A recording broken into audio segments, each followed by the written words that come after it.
तो पुण्यात्मा, हमारा मूल उद्देश्य तो ये होना चाहिए कि हमारा जन्म और मृत्यु सदा के लिए नाश हो।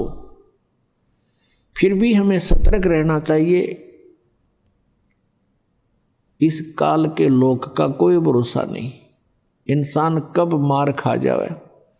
और काल की अपनी पूरी कोशिश रहती है कि किसी ना किसी प्रकार इस प्राणी को परमात्मा से दूर कर दूं, इसके नाम को खंडित करवा दूं।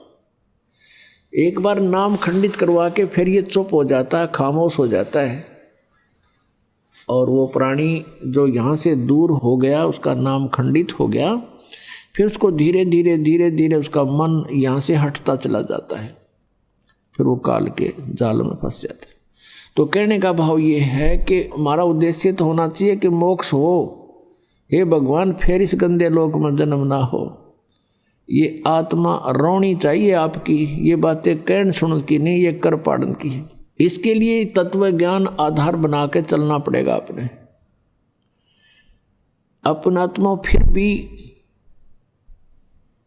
काल का बहुत बड़ा प्रेशर है जीव पर। पिछले इतिहास देख लो, बड़े बड़े भगत भी मार खा गए, रह गए यहीं काल के जाल में। तो इसलिए आपको पुण्य भी करते रहना है, और इस पुण्य से हमें यहाँ से छूटने में भी बहुत सहयोग मिलेगा। ये एक धर्म यज्ञ है, एक यज्ञ है धर्म की, दूसरी यज्ञ है ध्यान, और तीसरी यज्ञ हवन की, और चौथी यज्ञ परिणाम, पांचवी यज्ञ है ज्ञान की, जो आपको तत्व ज्ञान सुनाया जाता है। सब अध्याय करते हो, ये ज्ञान यज्ञ है। तो परमात्मा पाने में भी ये अति सहयोगी है। ये धर्म एक यज्ञ है धर्म की। जैसे आप यहाँ दान करते हो तो उसमें से भंडारे होते हैं। यहाँ सदा व्रत चल रहा है परमेश्वर कबीर देव जी की तरफ से। पुण्यात्माओं, आप जी जो दान करते हो ये गॉड गिवन है, नहीं तो जीव एक चवन्नी दान नहीं कर सकता। ये आपके ना जाने कितनी समस्याओं का समाधान करता है। किसी की शराब छुड़वाता है, जीव नहीं छोड़ सकता विकार को, परमात्मा रजा बख्शते हैं तभी मन हटता है ये। और आने वाली आपदाएं हैं, कोई मुकदमा होना है, या कोई चोरी होनी है, या कोई बीमार बच्चा होना है, परिवार का कोई सदस्य रोगी होना है, उसमें हजारों 10-20 हजार रुपये खर्च होने हो, और उनको 100 रुपये की दवाई में ठीक कर देगा भगवान आपको। और पहले तो आपके इस प्रकार की आपदाओं को टालेगा, और फिर प्रेरणा करता है कि भी दान करना चाहिए। गुरु जी बताते हैं, धर्म तो 10 के नहीं 10 के तीनों लोग, और खैर आए तुम्हें खैर है कीजिए आत्मभोग। कहते धर्म का नाश नहीं होगा, तीनों लोकों का तो नाश होगा एक दिन, ये तो नष्ट होंगे, लेकिन धर्म का नाश नहीं होता। धर्म तो 10 के नहीं 10 के तीनों लोक, और खैर आए तुम्हें खैर है, यानी दान करने में ही आपकी जो है बचाव है, और कीजिए आत्मभोग। तो पुण्यात्माओं, पहले आपको सुख देता है भगवान, कितने दयालु हैं, और फिर अंदर से प्रेरणा करते हैं कि भी दान करूंगा। आप देखते हो यहाँ पर कितना पुण्य हो रहा है। अगर विश्व में कहीं आपको ठिकाना है 2 पैसे धर्म में लगाने के, तो ये बरवाला आश्रम है। नहीं तो पूरे विश्व में शास्त्र विधि को त्याग कर मनमाना आचरण हो रहा है, और ऐसे स्थान पर किया हुआ दान वो कुपात्र को दिया जाता है। गीता जी में लिखा है कि जो कुपात्र को दिया हुआ दान कभी सफल नहीं होता। अब कितने दयालु है परमात्मा, फिर अंदर से प्रेरणा करते हैं कि देख दाता ने हमारी इतना बचाव कर दिया, या ऐसे होना था, भगवान बड़ी दया करी है। और तो फिर प्रेरणा करता है कि कुछ दान करूं। तो कहते करे करावे साइयां, और मन में लहर उठा, दादू शरदर जीव के आप बगल हो जावे।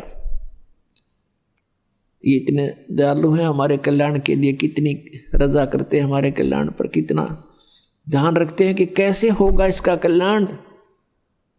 और ये स्वयं भी कहते सोचल सीधर मैं करूं अपने जन के काज। तो पुण्यात्माओं, मोक्ष प्राप्ति के लिए भी धर्म, ये 500 यज्ञ अनिवार्य है। जैसे खेत में बीज बो दिया, सिंचाई की नहीं, खाद डाला नहीं, तो वो बीज व्यर्थ हो गया। ठीक इसी प्रकार ये सतनाम और सारनाम ये तो बीज है, और ये पांचों यज्ञ सिंचाई है। तो इस बीज को बोने के उपरांत यह सिंचाई लगातार करनी पड़ेगी जब तक फसल पकेगी। तो फसल पकेगी तब हम यहाँ से चले जाएंगे, तब हमारी फसल पकेगी। तो अंतिम श्वास तक आप जी ने दान भी करना है, सत्संग भी सुनना है, ज्ञान यज्ञ जिसे कहते हैं, और प्रणाम यज्ञ, पांचों यज्ञ करते रहना है, और नाम का सिमरण भी करते रहना है। तो इससे हमारी ये भक्ति मोक्ष जो है सफल होगा, हमें मोक्ष प्राप्त होगा।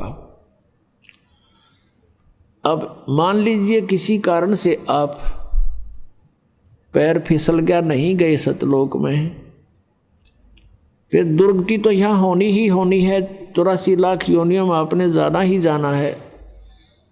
इतना सहारा आपको मिल जाएगा, पुनर्जन्म होगा तो आपकी रोजी रोटी की समस्या हल पावेगी। किसी अच्छे धनी व्यक्ति का जन्म होगा और फिर आपको सहयोग मिलेगा। लेकिन आप जी का ये मन में सपने में भी नहीं आना चाहिए भगवान फिर जन्म हुआ है। ऐसे नहीं, कहने से नहीं, आपको इस ज्ञान से आपके हृदय में, आपकी आत्मा में इतनी यहाँ से नफरत बन जाएगी, गलानी बन जाएगी। जैसे किसी वस्तु से एलर्जी हो जाती है, उसको मुंह की तरफ करते समय भी उल्टियाँ आती हैं, हबक आती हैं। तो ऐसी स्थिति आपकी आ जाएगी यहाँ पर इस ज्ञान से, इस भक्ति विधि से। उस समय के उपरांत आपको यहाँ किसी भी वस्तु में आनंद नहीं आएगा, ना किसी राजकाज में, ना किसी एमएलए, एमपी, मंत्री, मुख्यमंत्री, प्रधानमंत्री के पद को आपकी आत्मा नहीं मानेगी जब ज्ञान हो जाएगा। और ज्ञान इस सत्संग से होगा। परमात्मा कहते हैं 3 लोक का राज जीव को जय कोई दे, और लाख बधाई क्या करे जय नहीं नाम ते ने।